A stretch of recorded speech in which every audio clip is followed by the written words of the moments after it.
Rule 15. Crossing situation. When two power-driven vessels are crossing so as to involve risk of collision, the vessel which has the other on her own starboard side shall keep out of the way, and shall, if the circumstances of the case admit, avoid crossing ahead of the other vessel.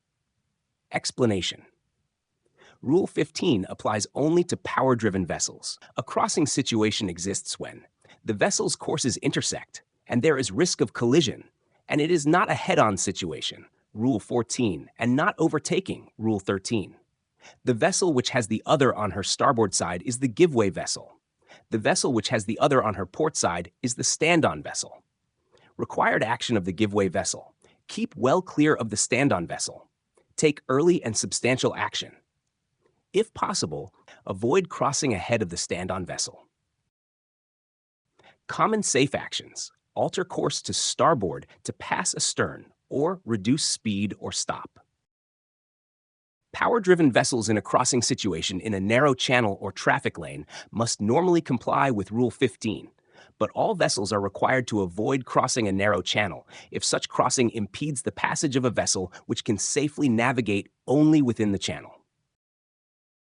Although vessels proceeding in opposite directions in a bending narrow channel may come into a crossing situation, Rules 15 and 17 do not apply. Each vessel must comply with Rule 9a and keep as near to the outer limit which lies on her starboard side as is safe and practicable.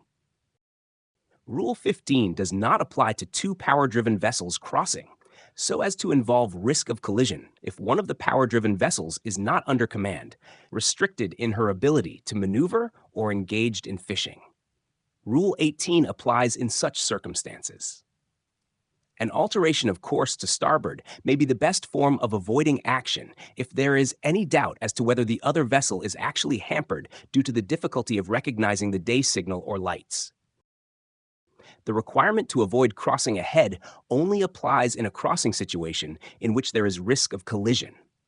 It does not apply at long ranges, before risk of collision begins to apply, or to cases in which the bearing is appreciably changing. If there is a possibility of risk of collision, the give-way vessel must avoid crossing ahead. In a crossing situation, a power-driven vessel is required to avoid crossing ahead of a power-driven vessel on her own starboard side, if there is risk of collision but is not directed to cross astern. An alteration of course to starboard will usually be the best method of keeping out of the way of a vessel which is on the starboard bow. But a reduction of speed or a substantial alteration of course to port would be preferable in order to avoid collision with a vessel approaching from near the starboard beam. A power-driven vessel which is underway but stopped must, unless she is not under command or restricted in her ability to maneuver, keep out of the way of another vessel which approaches so as to involve risk of collision from any direction between right ahead and 22.5 degrees abaft the beam on her starboard side.